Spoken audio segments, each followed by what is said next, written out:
छत्रपती शिवाजी महाराज की जय भवानी, जय शिवाजी, जय श्रीराम।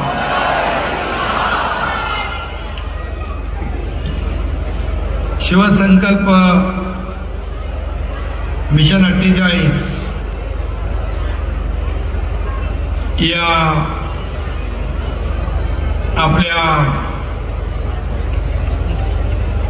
पक्षाच्या शिवसंकल्प अभियानाला उपस्थित खासदार राजेंद्र गावितजी, आमदार रवींद्र फाटक, उपनेते प्रकाश पाटील, उपनेते राजेश शाह, जिल्हा प्रमुख तेंडुलकर, निलेश तेंडुलकर, कुंदन संके, वसंत चव्हाण, आपले समन्वयक पांडुरंग पाटील, शरद पाटील, राहुल लोंढे, केदार काळे, ज्योतिताई मेहर, प्रकाश निकम, जगदीश दोडी, ज्योतिताई वाघमारे, भारती गावकर, वैदे वडान, लक्ष्मी चांदणे, वैष्णवी रहाणे, रामभाऊ वारणा, आपल्या उपनेते आपले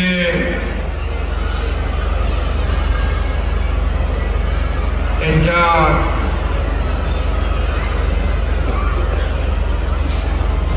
आणि श्रमजीवीचे देखील काही विषय होते, तेही निवेदन द्यायला विवेक भाऊंच्या आपली मुलगी आली आहे, त्यांचे कार्यकर्ते आलेत, त्यांचेही मी मनापासून स्वागत करतो। आणि अतिशय कमी वेळेमध्ये आपल्याला सूचना केल्यानंतर एवढ्या मोठ्या संख्येने आपण या शिवसंकल्प अभियानाला कार्यकर्ते एवढ्या मोठ्या संख्येने उपस्थित झाला, त्याबद्दल आपल्याला मनापासून धन्यवाद देतो। खरं म्हणजे हे कार्यकर्त्यांचा मेळावा आहे। एवढे कार्यकर्ते जर मनापासून रस्त्यावर लोकसभेच्या निवडणुकीत उतरले तर समोर त्यांचं डिपॉझिट फुल झाल्याशिवाय राहणार नाही।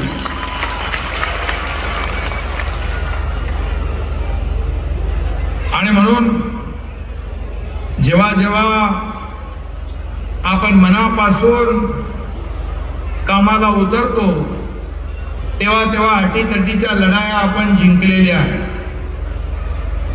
अटीतटीचा संघर्ष आपण पाहिला आहे। आणि म्हणून मी आपल्या सगळ्यांचं मनापासून या ठिकाणी अभिनंदन करतो। आणि एवढ्या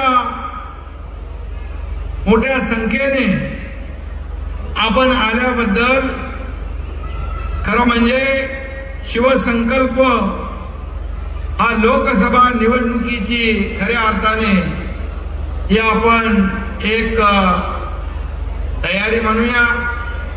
परंतु आज शिवसंकल्प अभियान आपण छत्रपती शिवाजी महाराजांच्या पदस्पर्शाने पुनीत झालेल्या पुण्यातून सुरू केलं आणि जिल्ह्यामध्ये आपण आज शिवसंकल्प अभियान या ठिकाणी आपण पुढे नेतोय। खरं म्हणजे आज आपण महाराष्ट्रामध्ये जर पाहिलं एक वेगळी भावना लोकांच्या मनामध्ये आहे, एक वेगळं प्रेम, एक वेगळा विश्वास लोकांच्या मनामध्ये निर्माण झालेला आपण पाहतोय। सर्व सरकारच्या योजना आपण पाहतोय आणि त्यामुळे एवढ्या सगळ्या मोठ्या संख्येने तुम्ही माझ्यावर, माझ्या सहकार्यांवर आणि आपल्या सरकारवर विश्वास ठेवला आणि माझ्या पाठीशी उभे राहिला, त्याबद्दल आपल्याला मनापासून मी धन्यवाद देतो, मनापासून आपले आभार मानतो। मगाशी कोणी जय श्रीरामच्या घोषणा इकडे देत होते। अयोध्येतील राम मंदिराचं 22 जानेवारीला प्राण प्रतिष्ठापना झाली आणि या सोहळ्यासाठी भक्तांना तांदळाच्या अक्षतांचं वाटप काहीतरी केलं होतं, बरोबर ना? अक्षता तांदळाच्या, त्या पण वाडा कोलम होता, आपल्या इकडचंच आहे आणि म्हणून त्याच्यात देखील तुमचं योगदान राम मंदिराच्या याच्यात आहे।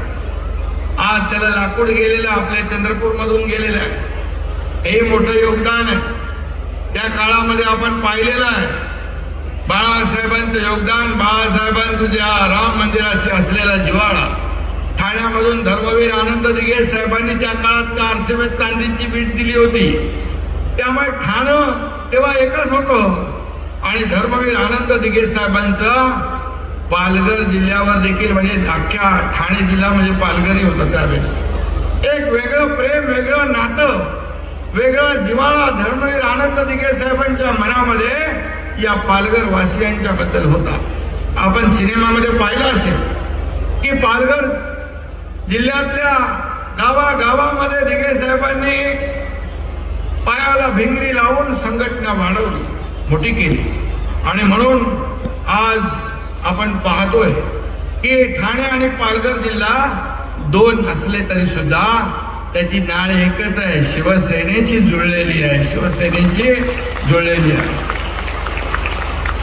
आणि म्हणून खरं म्हणजे मगाशी म्हणाल वाडा कोलम, अशाच पद्धतीने लोकसभेच्या विजयाच्या अक्षताई महायुतीच्याच मांडवामध्ये पडल्या पाहिजेत असा शिवसंकल्प करण्यासाठी आज आपण इथे जमलेलो आहोत. आज आपला शिवसंकल्प आहे शिवसेना मजबूत करण्याचा, शिवसेना वाढवण्याचा. याचबरोबर आपला शिवसंकल्प आहे बाळासाहेबांची तत्व, त्यांचे विचार पुढे नेण्याचा, जीवापाड जपण्याचा हा शिवसंकल्प आपला आहे. आपला शिवसंकल्प आहे हिंदुत्वाची शान राखण्याचा आणि मान वाढवण्याचा. त्याचबरोबर आपला शिवसंकल्प आहे राज्याच्या प्रगतीचा आणि राज्याच्या समृद्धीचा. त्याचबरोबर आपला शिवसंकल्प आहे या देशाचे प्रधानमंत्री नरेंद्र मोदीजी यांना पुन्हा प्रधानमंत्री करण्याचा.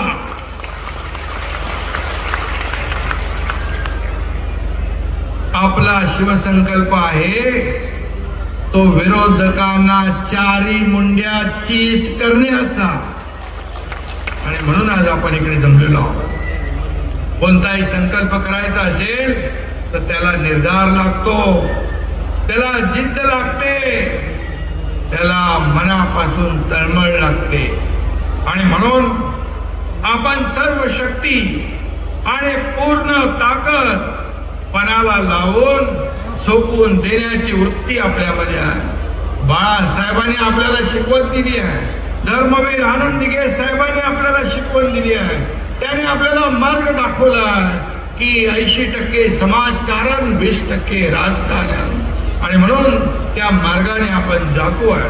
आज आपण जर पाहिलं तर आपलं राज्य देखील आज बाळासाहेबांच्या विचारांचं राज्य आपण स्थापन केलंय.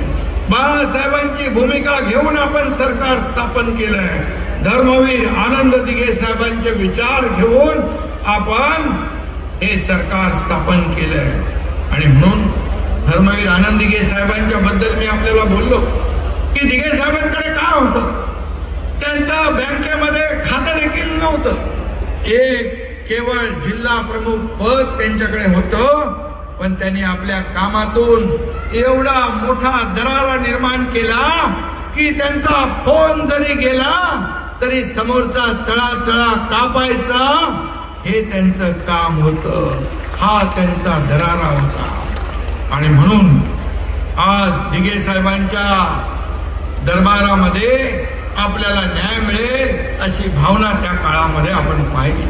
आपण अनेक लोक त्यांचे सहकारी म्हणून काम केलंय.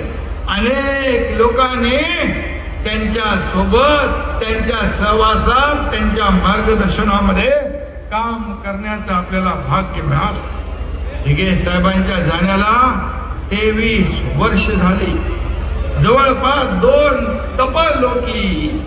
परंतु आजही आनंद दिघे साहेबांच्या आठवणीशिवाय एकही दिवस जात नाही आपला.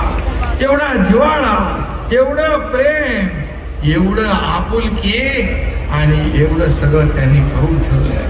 आणि म्हणून त्यांची आठवण जरी काढली तरी अनेकांच्या डोळ्यामध्ये चटकन अश्रू येतात. अशा प्रकारचं त्यांनी या जिल्ह्यासाठी, या महाराष्ट्रासाठी स्वतः मला काय मिळालं यापेक्षा मी माझ्या शिवसेनेला काय दिलं हे मानणारे दिघे साहेब होते.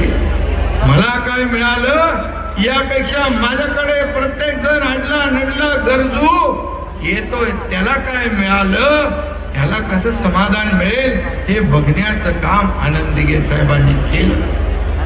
आणि म्हणून या जिल्ह्यामध्ये शिवसेना वाढवण्याचं, पुढं नेण्याचं काम आपण करतोय. खरं म्हणजे आज दिघे साहेबांनी त्या काळात माणसं कमवली.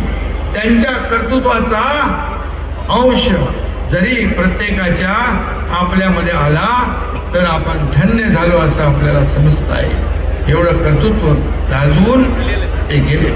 बाळासाहेबांचा शब्द आला, फरमान आलं, आदेश आला, शिवसेनेचा आदेश आला की त्याचं तंतोतंत पालन करायचं एवढंच दिघे साहेबांना माहीत होतं. आणि म्हणून मला दिघे साहेबांबद्दल आणखी आपल्याला काही सांगण्याची आवश्यकता वाटत नाही. आणि म्हणून सत्ता येते, सत्ता जाते, पुन्हा येते, पण आपण लोकांसाठी जे काम करू ते त्यांच्या कायम स्मरणामध्ये राहील अशा प्रकारचं काम आपल्याला करायचं आहे. जेव्हा आपण सत्तेत असतो त्यावेळेस सत्तेचा वापर सर्वसामान्य माणसाला झाला पाहिजे. सर्वसामान्य माणसाच्या आयुष्यामध्ये चांगले दिवस आले पाहिजे अशा प्रकारचा सत्तेचा वापर सत्ताधाऱ्यांनी केला पाहिजे.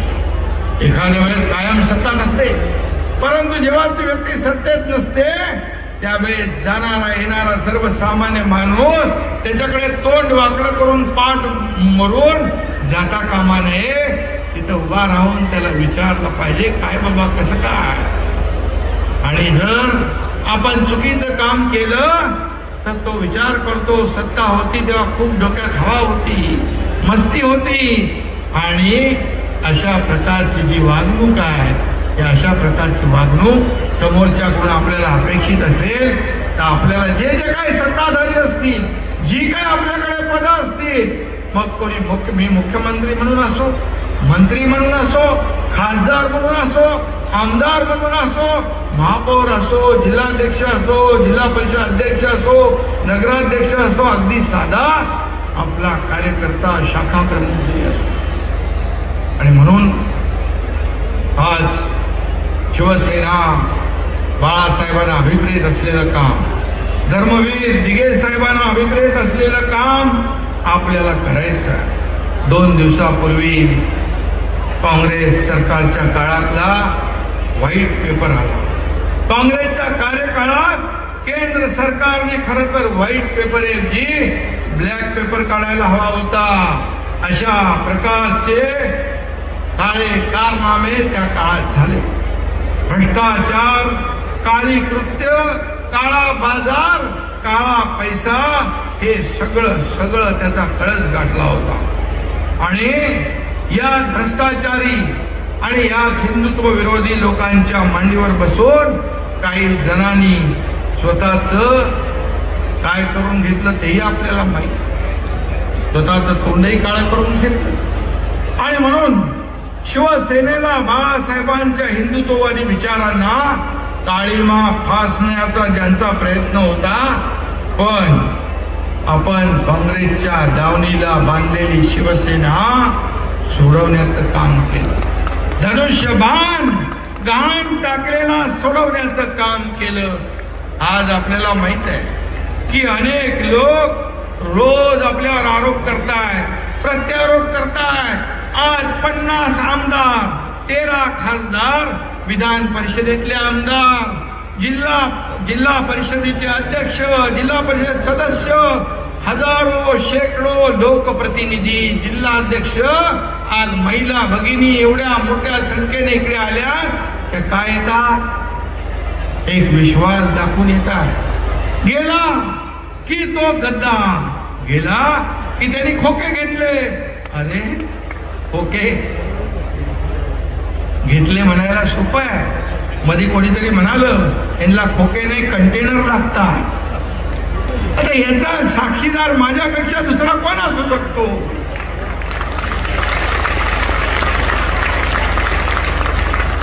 आणि म्हणून मी आपल्याला एवढंच सांगतो की आज शिवसैनिकाचा पंचप्राण असलेली शिवसेना पण आपल्याकडे आहे आणि धनुष्यबाणही आपल्याकडे आहे. बाळासाहेबांची शिवसेना आणि धनुष्यबाण आज तुमच्याकडे आहे आणि त्याचमुळे त्यांना हजम होत नाही. त्यांना पोटसूळ उठलाय. कसं झालं? का झालं? ज्या संघटनेमध्ये माणसं शिल्लक नाही त्याच्याकडे पक्ष कसा राहणार? धनुष्यबाण कसा राहणार? आणि तो कायदेशीर मेरिटवर आपल्याला देण्याचा निर्णय झाला. आणि आज मी आपल्याला सांगतो की विझलेल्या मशाली कुठल्याही प्रकाश पाडू शकणार नाही. जे काही दिवे लावायचे होते त्याने 2.5 वर्षात दिवे लावले तेही आपण पाहिले. सगळी कामं बंद, प्रकल्प बंद, विकास बंद, सगळं बंद. अहंकारापोटी आपल्या अहंकारापोटी राज्याला मागे ढकलण्याचं काम त्या काळामध्ये झालं. आणि गट कमिशन आणि करप्शन ही काँग्रेसची त्रिसूत्री होती. 2.5 वर्षाच्या कारकिर्दीत यांचा देखील गट कमिशन आणि करप्शनचाच अजेंडा होता हे देखील मला माहित आहे. आणि म्हणून आपण आरोप करताना आपल्या समोरच्याकडे एक बोट असतं पण 3 बोट आपल्याकडे असतात याचा देखील विचार करण्याची आवश्यकता आहे. आणि म्हणून मी एवढंच सांगेन, आपल्याला निवडणुका आता जवळ आल्या आणि म्हणून या ठिकाणी जे आपल्याला जबाबदारीचं काम करायचं आहे हे सगळे आरोप प्रत्यारोपांकडे लक्ष देऊ नका. आज आपण पाहतोय की मगाशी मी म्हणालो की जे खोक्याचा आरोप करतात त्यांना खोके नाही तर कंटेनर लागतात. हे सिद्ध कधी झालं की तुमच्या घामाचे पैसे, पक्षाचे पैसे 50 कोटी रुपये शिवसेना आपल्याकडे आल्यानंतर शिवसेनेच्या खात्यातून मागण्याचं पाप देखील यांनी केलं. परंतु हा तुमचा एकनाथ शिंदे दिलदार आहे. मी सांगितलं तुमची संपत्ती पैसा आम्हाला नको. बाळासाहेबांचे विचार हीच आमची संपत्ती आहे, हेच आमचं ऐश्वर्य आहे. मी एका क्षणाचाही विलंब न होता 50 कोटी रुपये देण्याच्या सूचना देऊन टाकल्या. मी म्हणालो यांना बाळासाहेब नको, त्यांचे विचार नको, त्यांचे आचार नको, यांना फक्त पैसा पाहिजे, देऊन टाकला. मला काय अधिकार आहे आमच्यावर पैसा आरोप करण्याचा? आणि म्हणून कोविडच्या मुंबईमधले आपण वाचलं असेल, अरे बॉडी बॅग मध्ये देखील भ्रष्टाचार, खिचडीमध्ये देखील भ्रष्टाचार, कोविड सेंटर मध्ये देखील भ्रष्टाचार. हे सगळं जे आहे हे आपण उघड्या डोळ्याने पाहिलंय. आणि म्हणून भ्रष्टाचार करायचा कशामध्ये हे तरी आपण ठरवलं पाहिजे. एकीकडे माणसं मरत होती, दुसरीकडे पैसे जमवत होते, असं कुठं फिरणार आहे पाप. आणि शेवटी हे कोविड मध्ये केलेलं पाप जे आहे हे समोर येणारच. त्याचं एक एक करून आपल्याला दिसतंय. आणि म्हणून या 2.5 वर्षाच्या काळामध्ये काँग्रेस देखील भ्रष्टाचार कसा करावा याचे कोचिंग क्लासेस त्यांचे त्यावेळेस होते, ते व्हाईट पेपरने दाखवून दिले आहे. आज सभागृहात दिल्लीच्या त्याच्यावर चर्चाही झाली. आणि म्हणून त्याच कोचिंग क्लासमध्ये अनेक नवे विद्यार्थी पण गेले, त्यांनी त्यांचं शिक्षण घेतलं आणि ते 2.5 वर्षात तेच करू लागले. आणि म्हणून आरोप करताना आपण विचार केला पाहिजे आपण काय आरोप करतोय आणि कोणावर आरोप करतोय. या एकनाथ शिंदेने आतापर्यंत शिवसेनेसाठी खस्ता खाल्ल्यात, अंगावर केसेस घेतल्या, जेल भोगले, देण्याचंच काम केलंय, घेतलं कधीच नाही. तुमच्यावर किती केसेस आहेत, किती जेल भोगले? हे बाळासाहेबांच्या आशीर्वादाने, बाळासाहेबांच्या सोबत तुम्ही आम्ही सगळ्यांनी शिवसेना मोठी केली. अनेक नेत्यांनी शिवसेना मोठी केली, त्या नेत्यांचा पान उतारा, पाय उतारा, त्यांचा अपमान करण्याचं पाप देखील आपण केलं. कुठं फिरणं आहे. आणि म्हणून आज मी एवढंच सांगतो, मी सगळं जवळून पाहिलंय, मला सगळं माहित आहे. सत्तेची आणि पैशाची भूक किती आहे ते मला माहित आहे. आणि म्हणून बोलताना भ्रष्टाचारचे आरोप करताना आपण विचार करून करा. आणि म्हणून यामध्ये काँग्रेसच्या भ्रष्टाचाराचे आकडे ऐकले की तेव्हा त्या काळात आकडी यायची. आणि म्हणून त्याच काँग्रेसच्या नावावर आकडा लावून काही जण मुख्यमंत्री नाही तर काल परवा कोणीतरी प्रधानमंत्री होण्याचं स्वप्न पाहत होतं. आता काय फेसबुक लाईव्ह प्रधानमंत्री होणार. गेल्या 2.5 वर्षामध्ये आपण मागच्या सरकारच्या वेळेत तेच केले. आणि म्हणून मी आपल्याला एवढं सांगतो की गेल्या 50-60 वर्षामध्ये या देशामध्ये जे घडलं नाही त्या गेल्या 9-10 वर्षामध्ये या देशात नरेंद्र मोदी यांनी घडवून दाखवलंय. आपला देश पुढे नेलाय. आपल्या देशाचं नाव जगभरामध्ये मोठं होतंय. या भारताला एक अर्थव्यवस्था, मजबूत अर्थव्यवस्था प्राप्त करून देण्याचं काम केलंय. आज 10व्या क्रमांकावरून अर्थव्यवस्था 5व्या क्रमांकावर आणण्याचं काम केलंय. आपल्या देशाचं नाव जगभरात सन्मानाने, आदराने घेतलं जातंय. त्यांच्यावर देखील रोज आपण टीका करता, रोज आपण आरोप करता. परंतु देशामध्ये नाही, जगामध्ये लोकप्रियतेमध्ये नंबर 1 असलेला व्यक्ती कोण असेल तर त्यांचं नाव नरेंद्र मोदी आहे. आणि म्हणून त्यांच्यावर एकही, आज आपण पाहिलं की त्या काळामध्ये एवढे घोटाळे काँग्रेसच्या काळात झाले, परंतु 10 वर्षामध्ये आपल्या प्रधानमंत्र्यांवर एकही भ्रष्टाचाराचा डाग लागला नाही, डाग लावू शकले नाही. हे देखील एक मोठी जमेची बाजू आहे. आणि म्हणून केंद्र आणि राज्य सरकार आज मिळून काम करतंय. सर्वसामान्यांचा विकास आपण हा अजेंडा घेतलाय. आज मुंबईमध्ये, महामुंबईमध्ये, MMR मध्ये विकासाची कामं सुरू आहे. मीरा भाईंदर पर्यंत विकास होतोय. तो आपल्याला पुढं पालघर पर्यंत आणायचं. आज वसई विरार या महापालिकेपर्यंत MMRDA होती. आता आपण MMRDA पुढे आणली ना. आणि म्हणून आज MMRDAच्या माध्यमातून वर्सोवा ते विरार हा सागरी पूल बांधण्याचा निर्णय आपण घेतलाय. आणि पुढं विरार ते पालघर हा देखील सागरी पूल आपण बांधण्याचा पुढचा टप्पा घेतला. आणि म्हणून MMRDAच्या माध्यमातून देखील या परिसरामध्ये विकास झाला पाहिजे, यासाठी आपलं सरकार काम करतंय.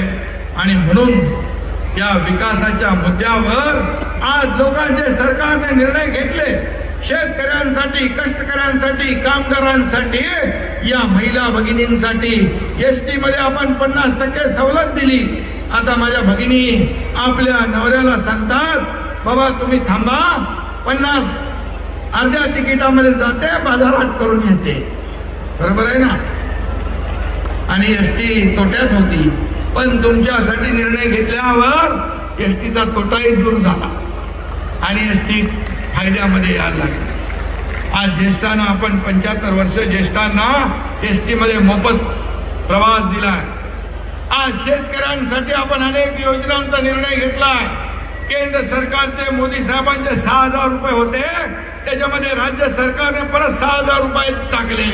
आता 12,000 शेतकऱ्याला मिळणार वर्षाला. हे पहिलं राज्य आहे आपलं. पीक विमा योजना 1 रुपयामध्ये सरकार देणार, शेतकरी 1 रुपया भरणार, त्याचे सर्व पैसे सरकार भरणार. महिला सक्षम करण्यासाठी महिला सक्षमीकरणाचा आपण निर्णय घेतला. लेक लाडकी लखपती वया मुलगी जन्माला आली 5,000, शाळेत गेली 6,000, 5वीत गेली 7,000, असं करून वयाच्या 18व्या वर्षापर्यंत 1,00,000 रुपये त्या मुलीच्या खात्यामध्ये जमा होणार, ही देखील योजना आपण केली आहे.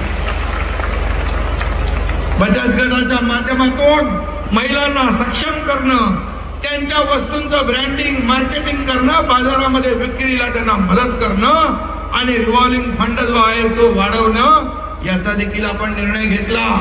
पहिले 15,000 होते, त्याचा 30,000 केले आणि आपण त्याच्यामध्ये देखील वेगवेगळ्या योजनांच्या माध्यमातून महिला बचत गटांना सक्षम करतोय. परवा जेव्हा शिवडी नावा शिवाचं उद्घाटन होतं त्यावेळेस प्रधानमंत्री महोदयांच्या सभेत 92,000 महिला बचत गटाच्या महिला होत्या, 92,000. आणि म्हणून हे निर्णय जे आहेत हे निर्णय आपण लोकांसाठी घेतोय, लोकांना मदत होईल, लोकांचे दिवस चांगले येतील अशासाठी घेतोय. आणि म्हणून मी एवढं सांगेन की जे राज्य सरकारचं जे काम आहे, आज विकासाचं जे काम आहे, मी आपल्याला अभिमानाने सांगेन, मी गेल्या आठवड्यात 15 दिवसापूर्वी दावोसला गेलो होतो, स्वित्झर्लंडमध्ये वर्ल्ड इकॉनॉमिक फोरम मध्ये. आपल्याला अभिमानाने सांगेन, तुमच्या या मुख्यमंत्री एकनाथ शिंदेने 3,73,000 कोटीचे करारनामे केले. 3,73,000. आज लाखो लोकांना रोजगार मिळेल. आज महाराष्ट्रामध्ये मोठ्या प्रमाणावर इन्व्हेस्टर येत आहे, उद्योजक येत आहे, कारण आपण पॉलिसी बदलली आहे. सर्वसामान्य माणसाला किंबहुना उद्योगाला परवडेल अशी पॉलिसी केली, सिंगल विंडो क्लिअरन्स केला, त्यांना सवलती दिल्या. याचं कारण एवढंच की उद्योग वाढले पाहिजेत. उद्योगधंदे वाढले तर रोजगार मिळेल, लोकांच्या हाताला काम मिळेल, महिला भगिनींना काम मिळेल, माझ्या बांधवांना काम मिळेल. आणि म्हणून आज सरकार मोठ्या गतिमानतेने काम करते. आणि म्हणून हे पोटदुखी आहे आणि पोटदुखी दूर करण्यासाठी देखील आपल्या सरकारने बाळासाहेब ठाकरे आपला दवाखाना पण केला आहे. आपल्याकडे आले की नाही खासदार म्हणून आपला दवाखाना? कमी असतील तर घ्या, कोणाकडे नसतील त्यांनी सांगा. आणि म्हणून बाळासाहेब ठाकरे आपला दवाखाना आपण या महाराष्ट्रामध्ये 700 ठिकाणी सुरू केले. आणि आपण सर्व समाजाला घेऊन पुढे जातोय. इथे मुस्लिम बांधव पण आहे, सगळे समाज सोबत आहे. विकासामध्ये सर्वांना घेऊन आपण पुढे जाण्याचं काम करतो. प्रत्येकाला या ठिकाणी या आपल्या मेन स्ट्रीम मध्ये आणण्याचं काम या ठिकाणी आपल्याला करायचं आहे. आणि म्हणून मोदी साहेबांनी सांगितलं की या कामाच्या जोरावर अब की बार 400 पार म्हटलंय. म्हणजे आपल्या महाराष्ट्राची पण जबाबदारी काय, अब की बार 45 पार ही भूमिका आपली आहे. आणि म्हणून आपण केंद्र सरकारच्या पाठीशी उभे राहिलो या निवडणुकीमध्ये, तर नक्की या राज्याची भरभराट होण्यासाठी, या राज्याची प्रगती होण्यासाठी आपल्याला नक्की केंद्राकडून देखील पाठबळ मिळतंय. आणि म्हणूनच मी आपल्याला एवढं सांगेन की मी फील्डवर उतरून काम करणारा मुख्यमंत्री आहे. आज डीप क्लीन ड्राईव्ह मुंबईत सुरू झालंय, ठाण्यात सुरू झालंय, MMR मध्ये सुरू झालंय, मीरा भाईंदर मध्ये सुरू झालंय, हे पालघर मध्ये देखील संपूर्ण राज्यात आपण सुरू करू. आज परदेशी गुंतवणुकीमध्ये आपलं राज्य पहिल्या नंबरला आहे. आपलं सरकार यायच्या पूर्वी 3ऱ्या नंबरला होतं, आपण पुन्हा पहिल्या नंबरला आलो. आज गेल्या आठवड्यामध्ये देशामध्ये स्वच्छ राज्याचा पुरस्कार आला. स्वच्छतेमध्ये महाराष्ट्र देशामध्ये पहिला नंबर आला. हे देखील आपल्याला सगळ्यांना अभिमान वाटतो. आणि म्हणून आज मी आपल्याला एवढंच सांगेन की किती काही आव्हानं आली तरी सुद्धा, कुणी किती आव्हानं दिली तरी सुद्धा बाळासाहेबांचा, दिघे साहेबांचा वारसा आपल्याला पुढे न्यायचा आहे. हे लक्षात घेऊन आपल्याला निवडणुकीत काम करायचं आहे. कोणी किती आव्हानं दिली तरी सुद्धा माझ्या समोर हा बसलेला बाळासाहेबांचा, दिघे साहेबांचा हा कट्टर शिवसैनिक जेव्हा पेटून उठतो तेव्हा वाघाचं कातड पांघरून आलेला लांडग्याला लोळवल्याशिवाय राहत नाही, हा इतिहास आहे. आणि म्हणून काही लोक म्हणतात, काल कोणीतरी म्हणाले की महाराष्ट्राचा बिहार झालाय. अरे बिहार जेव्हा नितीश कुमार इंडिया आघाडीमध्ये होते तेव्हा तुम्ही बिहारचं नाव काढलं नाही. कोणीतरी म्हणालं पोलिसांचे हात मोकळे ठेवा, पोलीस बंदोबस्त करतील गुंडाचा.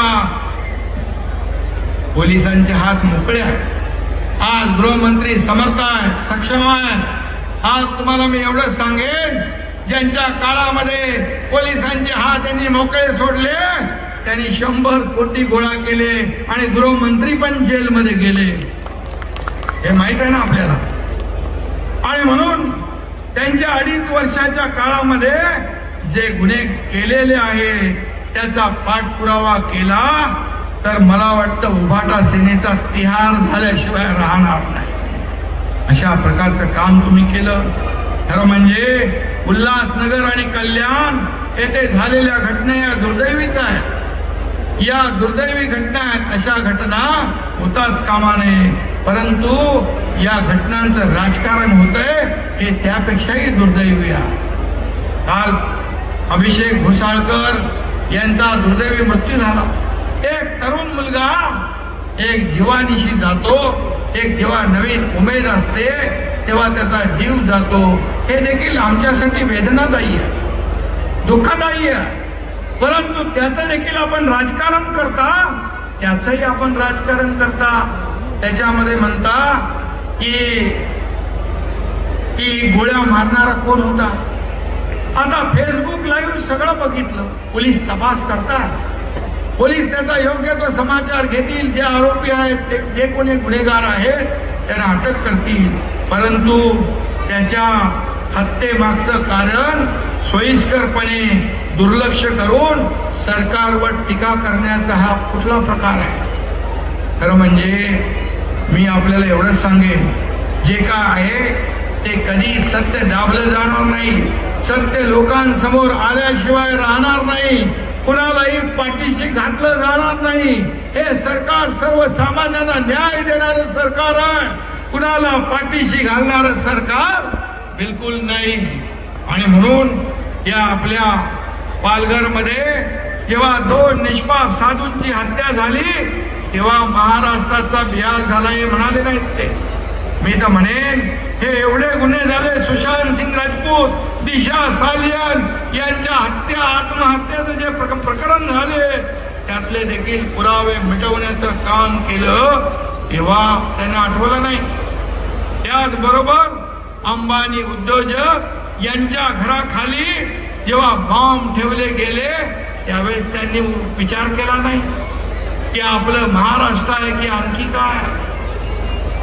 आणि म्हणून याचं आत्मचिंतन केलं पाहिजे, आत्मपरीक्षण केलं पाहिजे.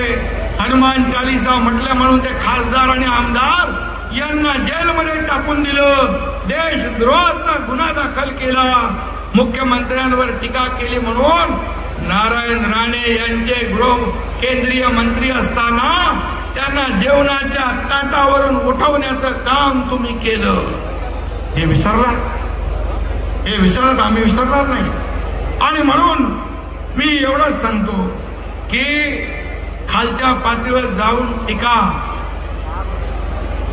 करताना विचार करा, आमच्या देखील सहनशीलतेचा अंत पाहू नका.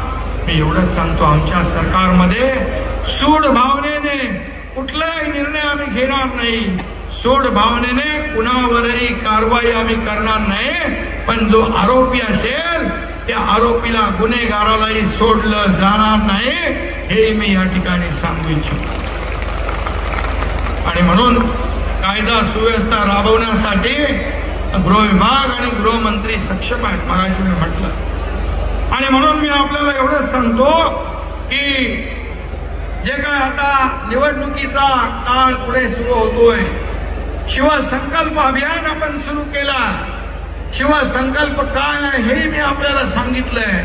आणि म्हणून येणाऱ्या प्रत्येक निवडणुकीमध्ये महायुती म्हणून आपल्याला निवडणुका लढवायची आहे. मोदीजींचे हात बळकट करायचे आहे, कारण लोकसभेची पहिली निवडणूक येते आहे. आणि म्हणून आपण सगळे सज्ज होऊया आणि या महाराष्ट्रामधून येणाऱ्या लोकसभेच्या निवडणुकांमध्ये 45 जागांपेक्षा जास्त जागा आपण जिंकल्या पाहिजे हा संकल्प करूया.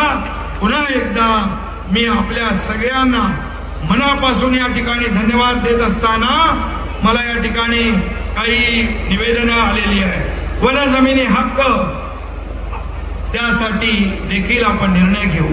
गावठाणाच्या जमिनीचा एक विषय आहे, त्यासाठी देखील आपण निर्णय घेऊ.